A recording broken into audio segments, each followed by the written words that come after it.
আপনারাও চাইলে আপনাদের মতামত এই কমেন্ট বক্সে প্রকাশ করতে পারেন। প্রিয় দর্শক, প্রতিনিয়ত বাংলাদেশ আওয়ামী লীগ এবং শেখ হাসিনার জনপ্রিয়তা কেন বাড়ছে?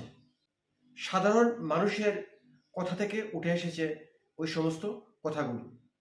প্রতিনিয়ত দ্রব্যমূল্যের দাম বৃদ্ধি, এছাড়া সারা দেশে চুরি ডাকাতি, ছিনতাই, লুটপাট, হত্যা, 5ই আগস্টের পর থেকে যে সমস্ত কর্মকাণ্ড বাংলাদেশে ঘটছে, এই নিয়েই সাধারণ মানুষ প্রচণ্ড ক্ষুব্ধ।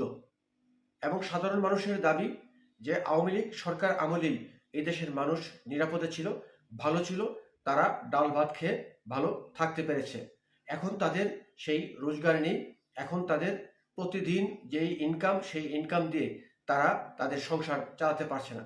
ফলে প্রতিনিয়ত মানুষ আওয়ামী লীগের দিকে ঝুঁকে পড়েছেন।